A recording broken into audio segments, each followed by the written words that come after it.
I always admit that I'm not the best, I'm not the most talented, most skilled Okay. player, but I just work hard, and some way or another, it just rewards me, brings me to places that I don't even expect. One of the things I love about Filipinos, you guys are crazy hardworking people. Work ethics through the roof. You know what I mean?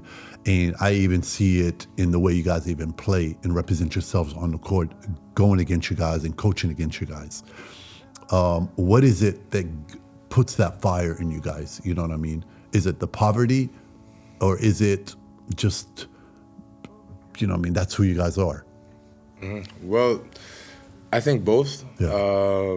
First of all, like, as a country, you've played in the Philippines, you've seen how it's like, how much Filipinos love basketball, how much they're passionate about basketball, Right.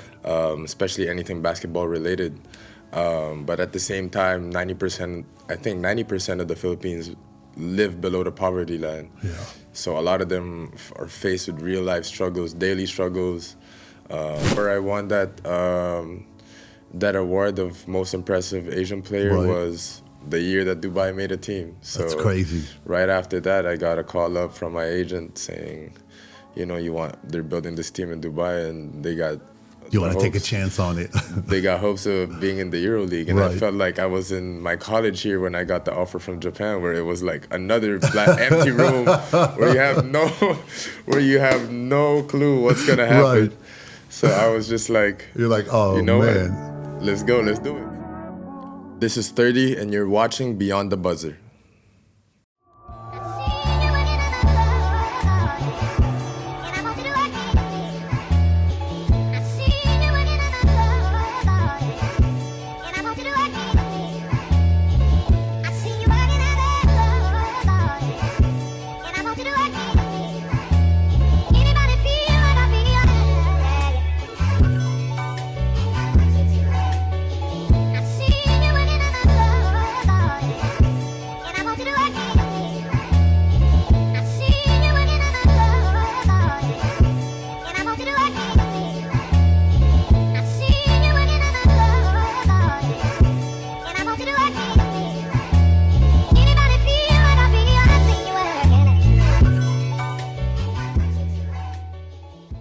My guy, my man, Thirdy. What's going on? What's up, big bro? Everything's good, man. I'm so happy to have you here, man. Yeah, it's crazy. I mean, we've known each other for the longest time. You were my idol growing up. Man. Played with my dad. I can't believe it. I'm So- finally here, man. It's amazing to be out here. Thanks Right so away, much man. for having me. I'm going to go right into it. How'd you get that nickname? 30, because I'm Ferdinand Ravena III. Okay. My dad was Ferdinand Ravena Jr.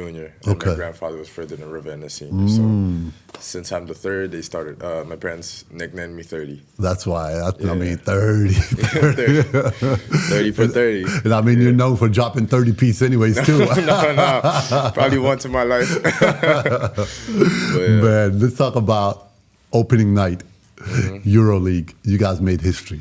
Yeah. And you guys beat a crazy team, Partizan, with a legendary coach. How's the vibe? How's the hype pre and after? Man, I mean, obviously I wasn't part of the lineup, but just the preparation leading up to it was insane, just having that feeling of playing your first EuroLeague game against Partizan it's a crazy feeling. They beat us last year in the semis. I remember where that. We thought we were going to get that game, but unfortunately we lost, so we had that motivation. And as a first game, you don't need any motivation. So for us, it was all about just staying in the moment, trying to find our roles in the team, and just trying to play as hard as we can. It's the first game, Right. No one expects you to play perfect, but the feeling of excitement is definitely Man, I was crazy. there. The energy was crazy. And I couldn't believe it. I'm in Dubai, EuroLeague, and I just couldn't believe it, man. I remember this was like 2 years ago, and they were saying, all right, this team is going to eventually be playing the EuroLeague.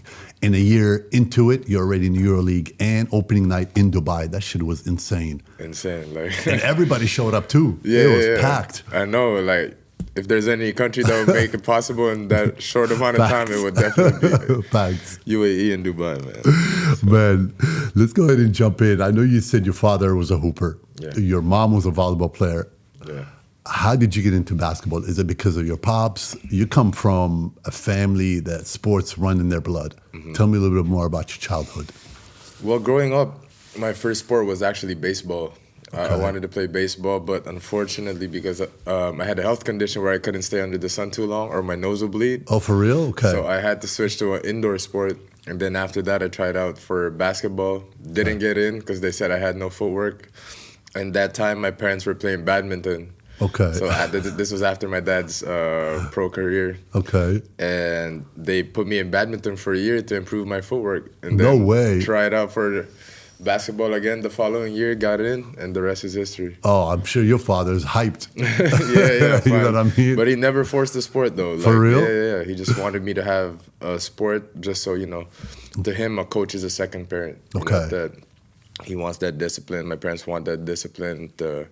They want me to learn that early on in life. So when did you fall in love with the actual sport of basketball? Honestly, not till my junior year in high school. I was playing basketball, but it was kind of cruising into it, like kind of recreationally, I'm just having fun. It was more like my brother was doing it, and my dad used to be a basketball player, so I felt like I was, destined to be in that path. But I really didn't fall in love till I reached my junior year in high school. I was playing in my sophomore year. It's called the UAAP. Okay. So in the Philippines, you have two major leagues. It's UAAP and NCAA. And we played in the UAAP. And in high school, in my sophomore year when I came out, when the individual statistics came out, for the whole country, I was 8th to the last. So you're like, this just can't happen. Yeah, and this is my brother back at that time was like high school MVP, like back-to-back. Right.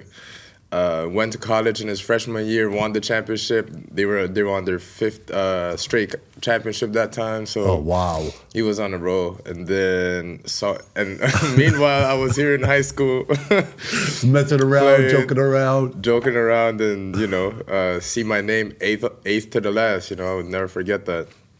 And then during that summer, I told myself, all right, this is really where I'm gonna grind, just do whatever I can to be better, Right. And then from the mornings I would wake up at like 5:30, play with the people in my village, because in the Philippines you have like different communities. Okay. Play with the community from like 6 to around 9 p.m.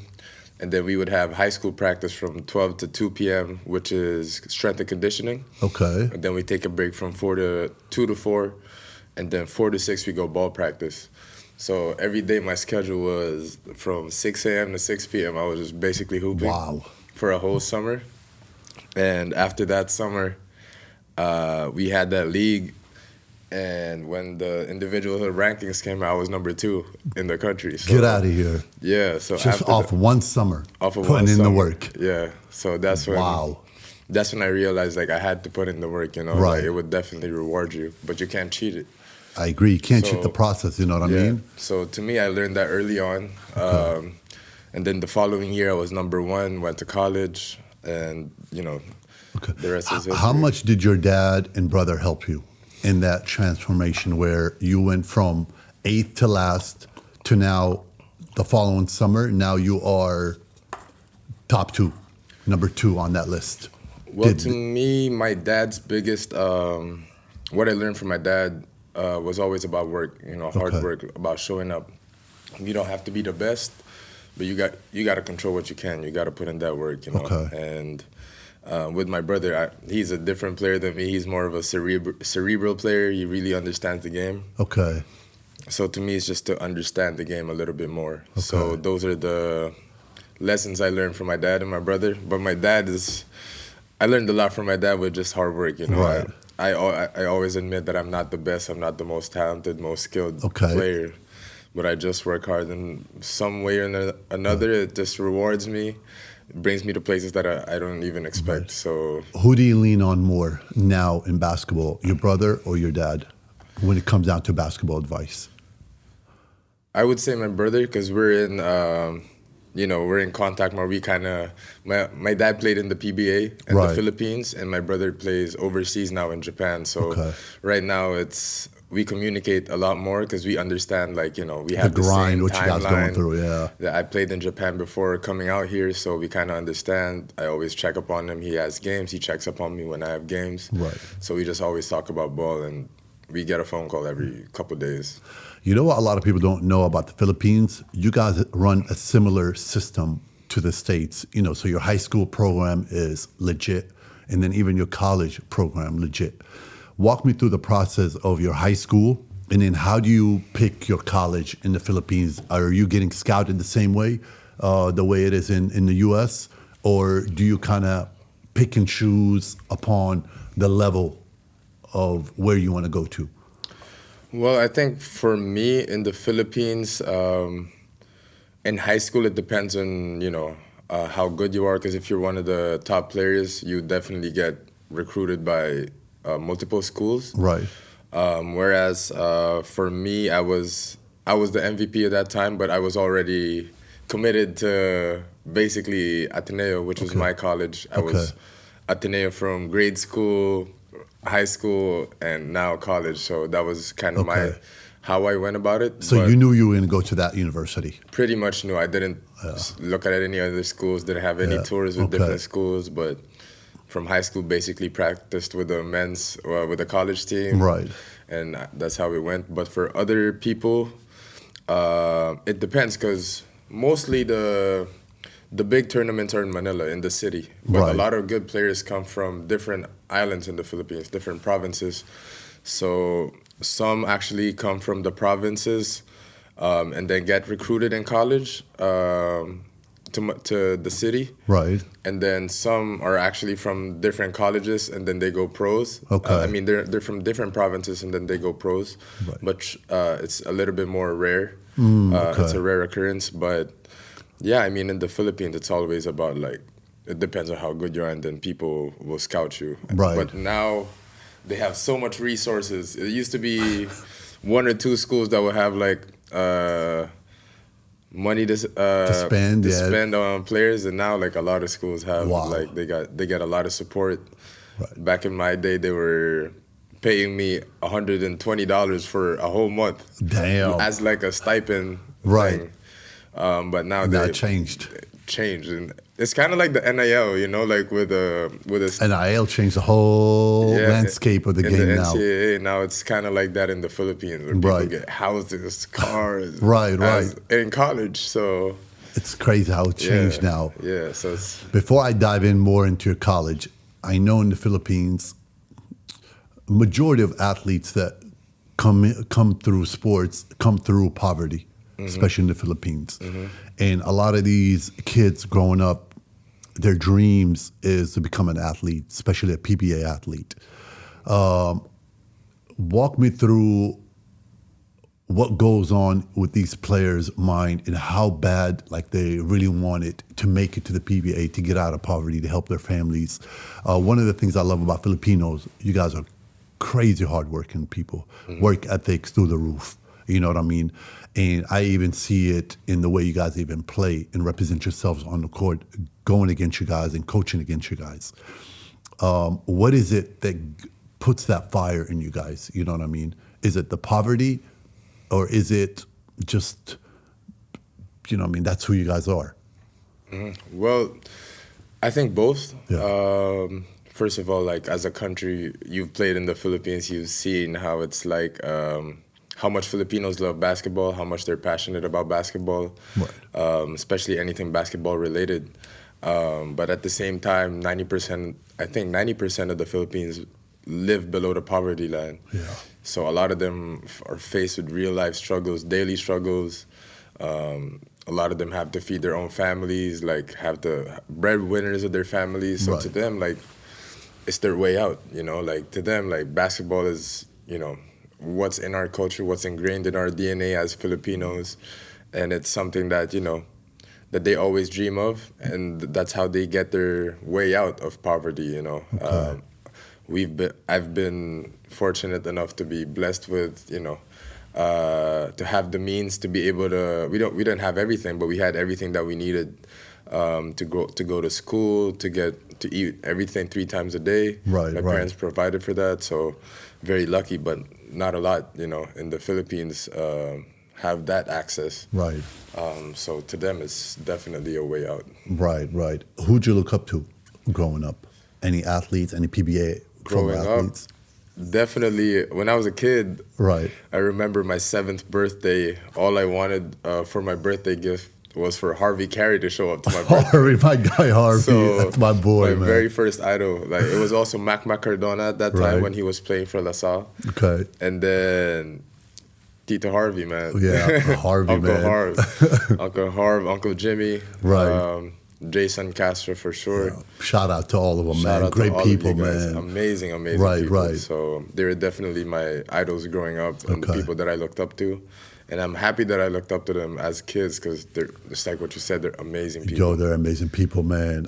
Jimmy's one of my favorite people of all time, man. I love that guy. We brothers, we still text, once a week. We're always texting each other and always checking up on him. Harvey, man, amazing. Yeah. And, playing with Jason, that was a phenomenal thing. Just, to be right there next to him sometimes bringing the ball up, sometimes bringing the ball up, and realize how good he really is. You know what I mean? Just to go be on the court with him every day. Yeah, great that's guy. An insane experience. And we can't forget Dale, too. We can't forget Dale. Runnerdale. Come on. The people's champion, man. Exactly. Shout out RDO, man.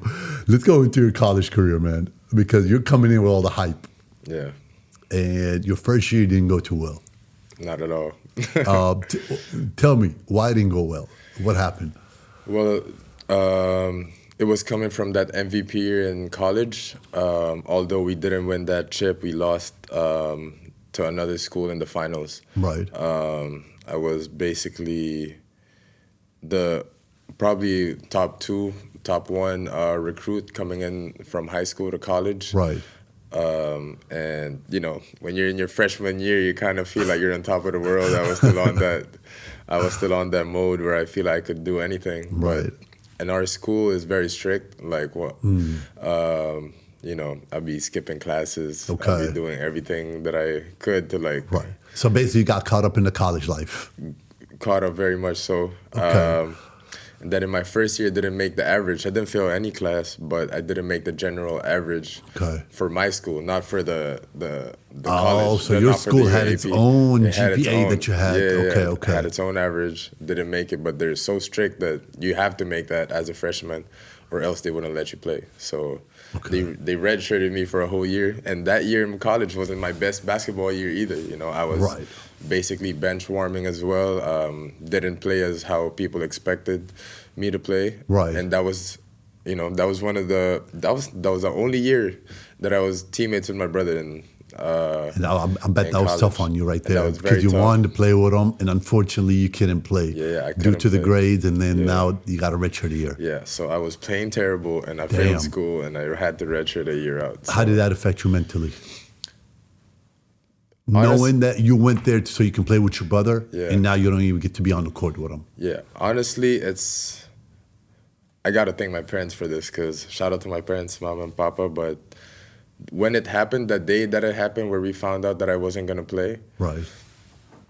I was really down, when I found out, I still couldn't believe it. I wasn't sad, I was more surprised. Like I ran from my house, got my car, drove all the way to school, and then I was trying to talk to the principal and trying to be like, yeah, can we appeal for this? Is there any way that we can turn this thing around? And they're like, it's too late. The grades are already out. We can't do anything. You got to have a special case wherein the teacher really just made a mistake in grading you for you to be able to do it. And they didn't make any mistake on grading you because you really graded low. And then, but the first thing that my mom said when we were at that school, she was at that school too. She didn't get mad at all. She was like, what do we do next? Okay. Like, solution. It's always a solution. It's always like, like these things happen, but what are you going to do about it? Like, how are we going to go? Then we decided that I'm going to get my own trainer. I'm going to be training because I'm not allowed to train even with the second team. Oh, wow. So you're not allowed to be around the team at all? At all, for a whole year.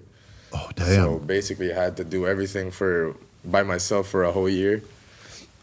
Was able to get my own trainer. Okay. Shout out to Coach Joe Ward. He was my trainer for weightlifting and basketball, which is funny. Realizing never did I ever have a coach like that would train me both. So, but he did his thing. But at least he might have known like what you really need to work on because he saw you on the basketball court and then got to be able to work with you in the weight room as well. Yeah, for sure. And he knows his basketball, and I didn't know he knew his strength and conditioning as well. So I got bigger, put up like 30 pounds in that year of muscle, and then played so much better as well, with all the hard work. I would go to gym at 6 in the morning, and then I arranged all my classes to be a little bit later in the afternoon. So I would go gym, like strength and conditioning, basketball, and then drive to school, which is like about 30 to 45 minutes away.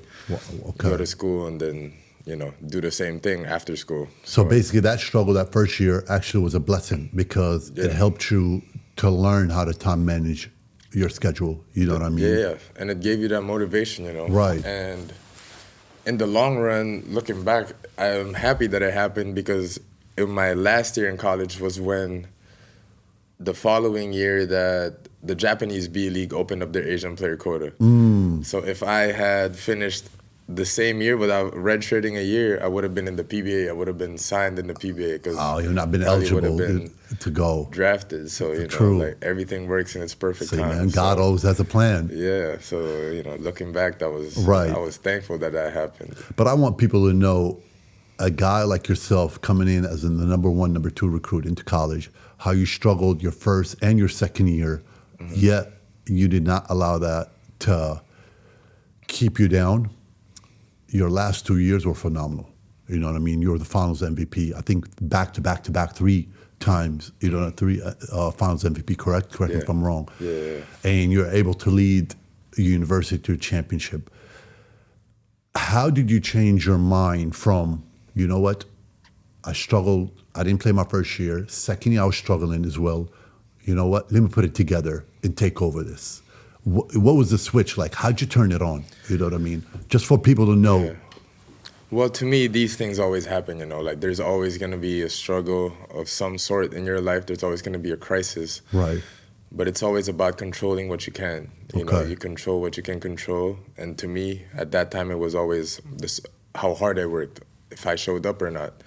So to me, it's always about what I could do instead of like what happened to me. You know, like I always try to control what I can, and that's really how that's all I gotta, God bless you, because your last 2-3 years, man, you killed it. I mean, your numbers phenomenal, especially in the championship game.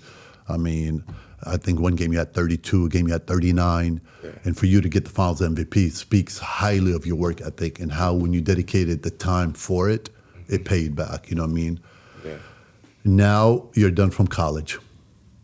You skipped going to the PBA. Yeah. What made you want to skip? Because I'm sure that was one of your dreams to get to the PBA. Yeah, for sure. But, I had this opportunity that, no one's ever heard of. Right. That was it was scary, at first, especially. What was appealing about it, though? You know what I mean? The challenge, like the fact that there was no blueprint, that there was no one that I could ask. I knew no one in the league. Right. So to me, it was like going to a pitch black room and just trying to figure out what was going on, So to me, it was a challenge, but it was always a challenge that I enjoyed, To me, it's always competing at the highest level that I enjoyed. Even to this day, like, my goal is to always play as high as I can and the highest level that I can. Right. So, yeah, I mean. Man, because I tell people, when you took that step, I'm like, he turned down, could have been probably top 3 pick in the draft. Yeah. And you chose to go to Japan, the unknown. Yeah. A league that doesn't really probably know you as well as the PBA. Yeah, you're like, I'm still going to do it. Yeah. I'm going to do something that's not normal. And you opened it up to a lot of Filipino players now, you know what I mean, that are playing there. Yeah, I'm very happy that, I'm very fortunate enough to be given that chance. And to me, it's always about the leap of faith, man. Like, it was really the challenge. So when it felt scary that it was so challenging, that's when I really like, let's do it. I'm on it. I want this. Yeah. So, all right, first year in Japan. First year in Japan, I mean, it wasn't the best. Right. I mean, ball-wise, but the league seemed to really welcome me with open arms. They treated me like their own, and they really went out of their way to try and bring in the Filipino crowd, Right, you know, and the other Asian countries to watch the league. Okay. Took care of me. I couldn't say anything. Even my team, you know, like they liked me. That they liked me so much that I guess they signed me for 3 more years after my 5th game in Japan, and I was just like, you know what, let's just do it, because it felt like they really. But not too many people know the difference between both leagues. First of all, the style of play, physicality of play is completely different. Yeah. And now you're going to a place where, damn, they don't even play the same way that, you know, I'm accustomed to. Yet you went there and you took a chance on yourself. How was that transition? You know what I mean? Basketball-wise. Living-wise, I think you can adjust. But basketball-wise, because you guys play very different game in the Philippines, especially in the PBA, very physical. Where in Japan, they're not as physical. The game's a lot faster. How was that adjustment? It was different, you know. But I think because of where I played at in college, where we kind of played the same game with Coach Tab Baldwin. Shout out to Coach Tab, great he wanted dude. Fast basketball. Shout out Coach Tab. So he wanted fast basketball and kind of like European, where we do Maccabi offense, you know, and all of that. So it was easier for me to adjust to Japan, I would say.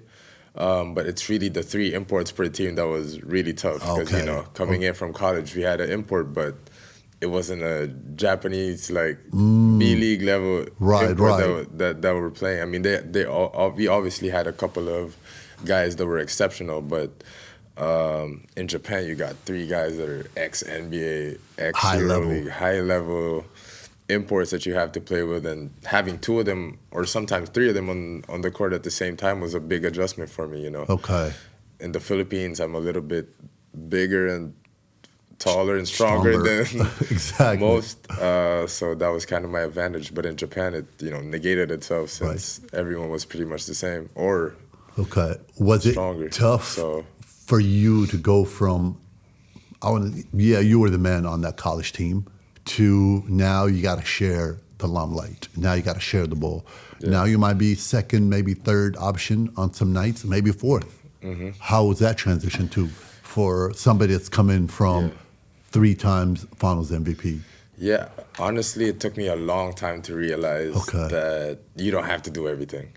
You know, because to me, just like what I said earlier, I'm a hard worker. I like to do everything from offense, defense. I want to be able to make a difference whenever I'm part of the team. So, but then in the pros, you just got to stick to what you're good at and just be the best at it. You know, like you don't have to do much.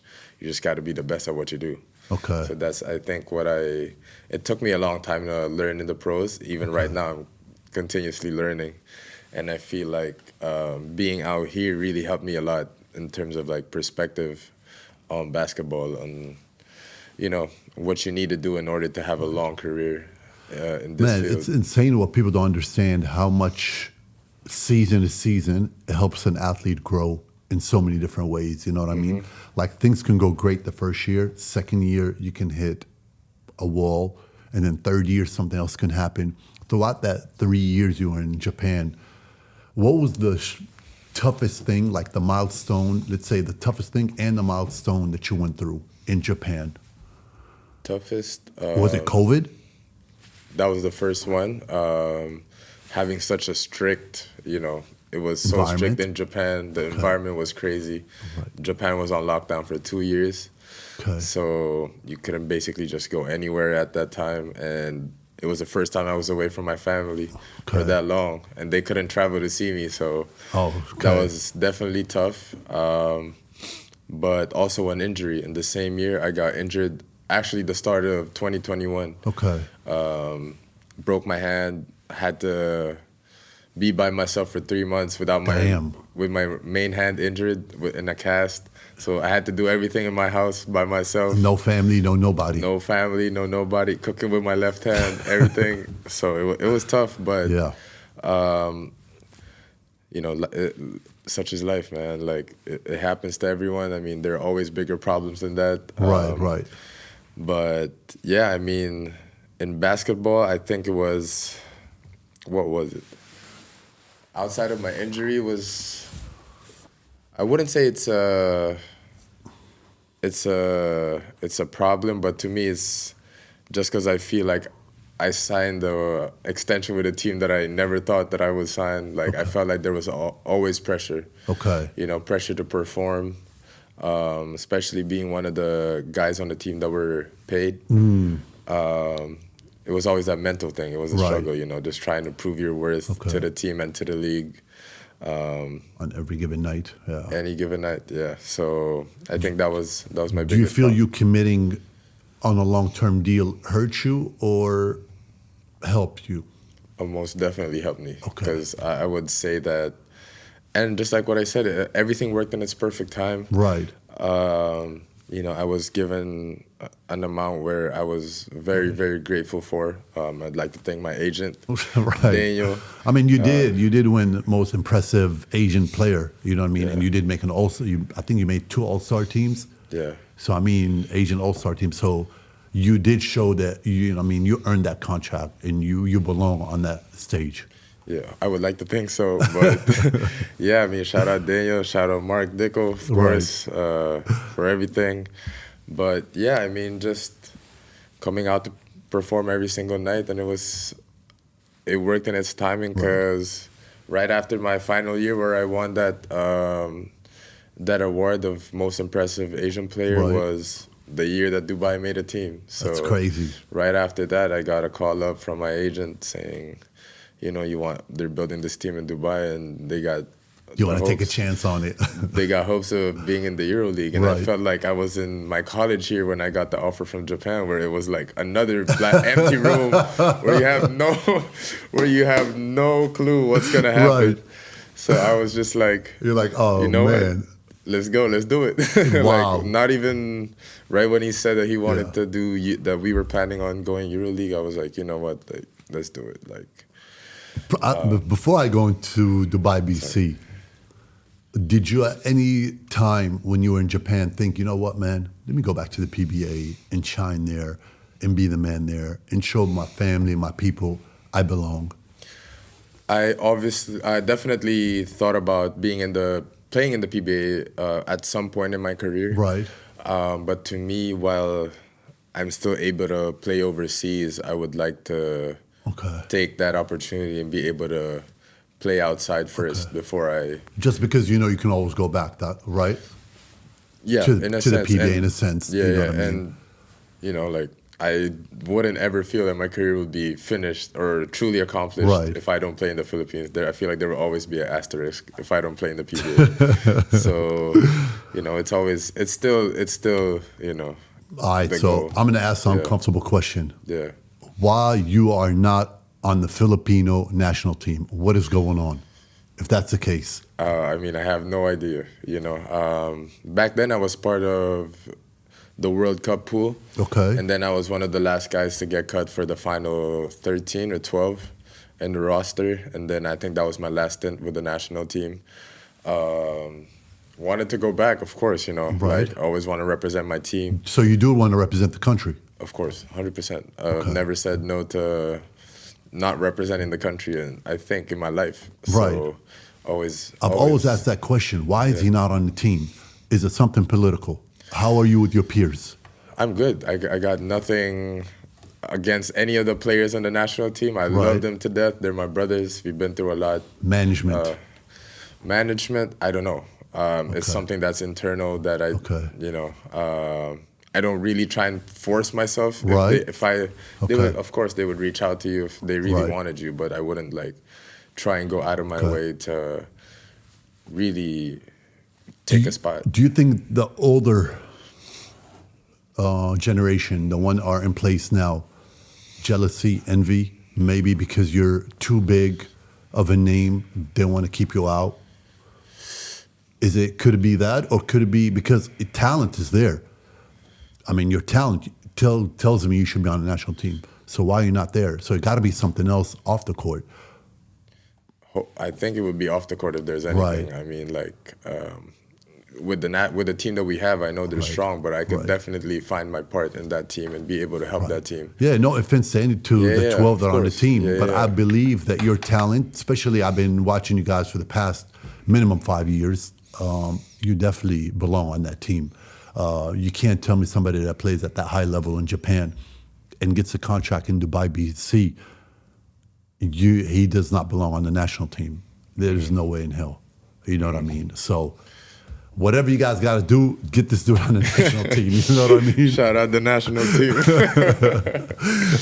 When Dubai BC called and you decided to take another black hole, you know what?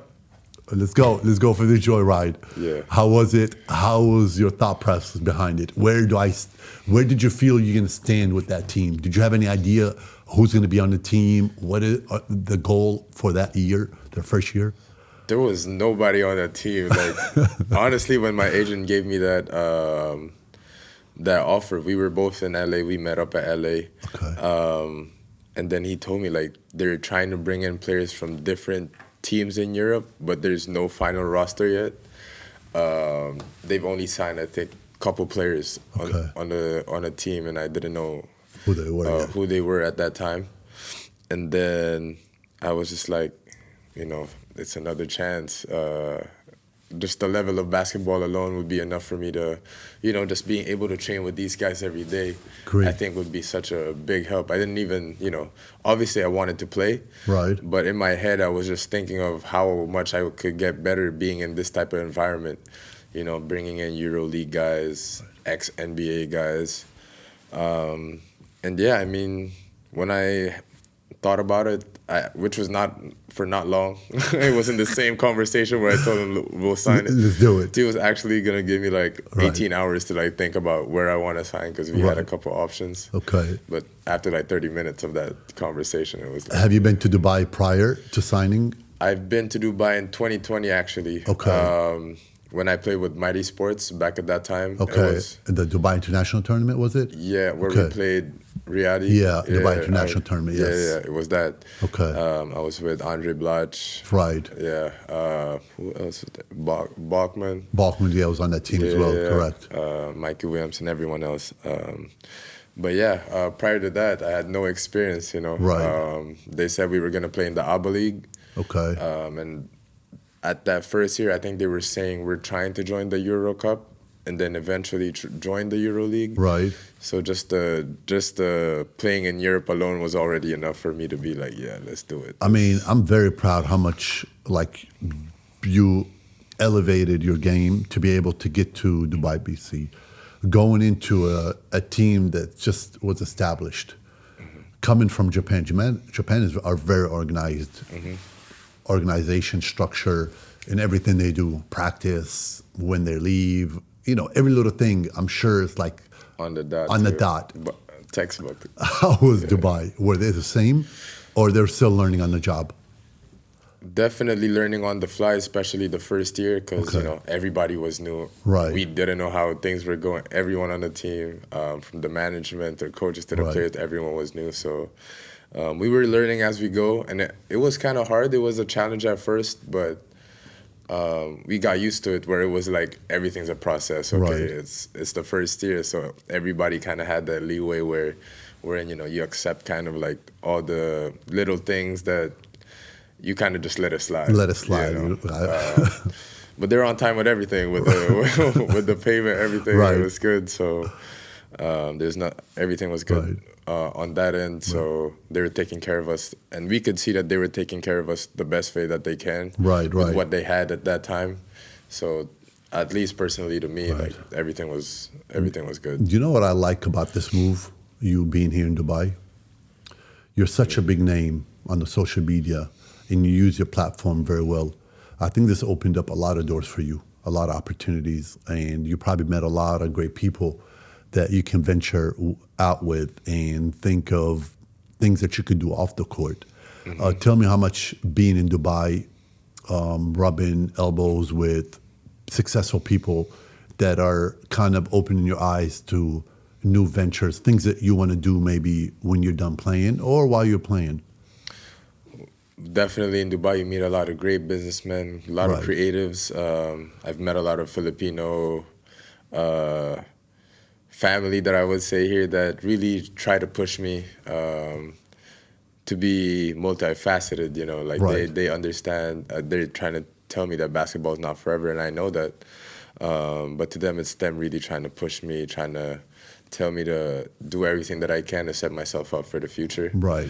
But in Dubai, there's a lot of opportunities. I agree. You meet a lot of amazing people, people that you can learn a lot from. Right. So, and that's what it's all about, man, is building that network. Yeah. You know what I mean? Has it given you an idea what you want to do while you're still playing? Maybe investing in certain things, or maybe start planning for life after basketball? Well, to be honest with you, I've started that when I was in college. Oof. Because of my mom. Okay, tell me more about that. So back then, like when we had that, like I had an offer from my college back then, which was they were giving me $120 a month, but they gave me a good amount like a down, upfront. Okay, like a down payment. Like upfront, like kind of like a signing bonus. Okay. Where my mom took all of that money and put it in property. Wow. And I was just like, okay, so I'm just gonna get $120. I thought I was gonna get. I'm just living off this 120 right now. I thought I was gonna get this such and such, and I would be like living good, you know. And then my mom was like, "No, don't even think about it. Put it in." She put it in real estate. Smart. And then fast forward to now, that same property that she put the money in, she put the signing bonus in, is I think over 3-4 times the amount. More than 20. No way. Yeah.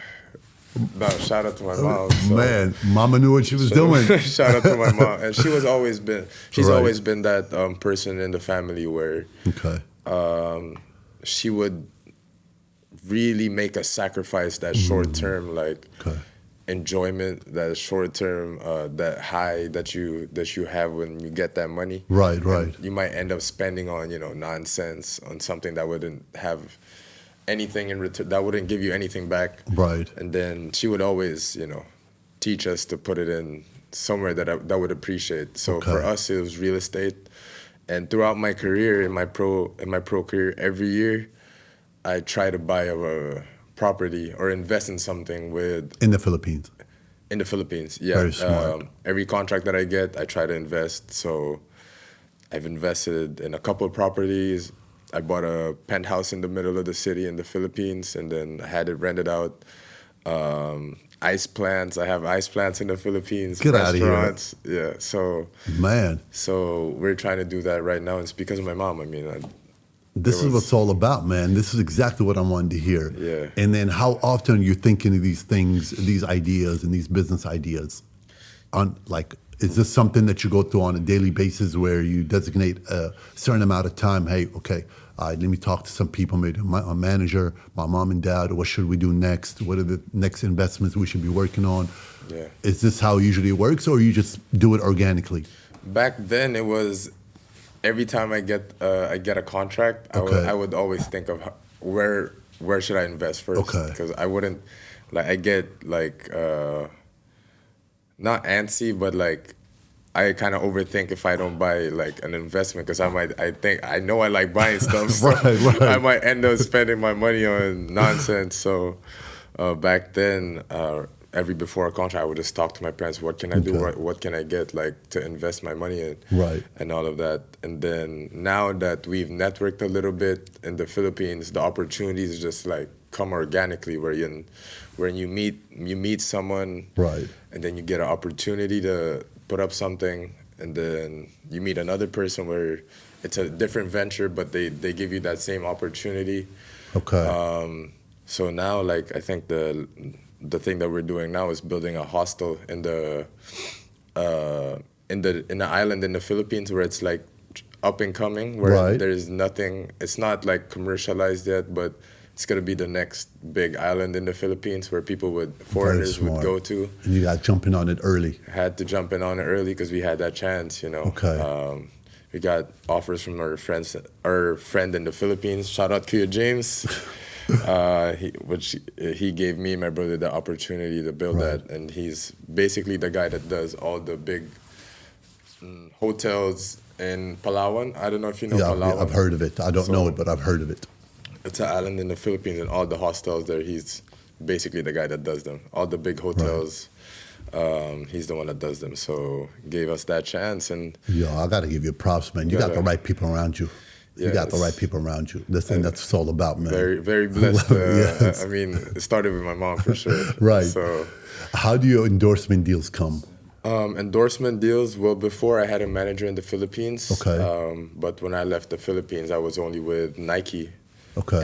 And in my first 2 years in Japan, I was with Gatsby. So there was an agent in Japan that was helping me. Okay. And an agent from the Philippines that was helping me. Okay. But with my Nike deal, it's just between me and Nike. So Okay, right nice. now, I'm just with Nike. Okay. They just give me stuff and a little bit of Right. cash and store credit. Okay. So that's a sweet deal to me. So We got to talk about this. Your fashion. yeah. I mean, you're very well dressed. And when you walk in the room, the way you dress, you speak loud. Where did that come from? And have you always been into fashion? Yeah, I guess growing up, my brother always played really good basketball. My dad was known as a basketball player. Right. But I was known as that other brother. So to me, like, my defense mechanism kind of was I felt like in fashion I could just be myself. And demand attention, you know what I mean? Just be, I want to be the best dressed. Right. If there's anything, like my brother and my dad are all good basketball players. Okay. And my goal at that time was just, Right. I want to be the best dressed one in the family. Okay. So that was kind of my mentality growing up. So, and I was always interested with fashion. Okay. Like even my group of friends in the Philippines are pretty much mostly creative people. Right. Like videographers, DJs, designers. So that's really what I'm interested in. So I guess it's really who I am as a person, like creatively. Last question. The craziest comment you got about an outfit you had on?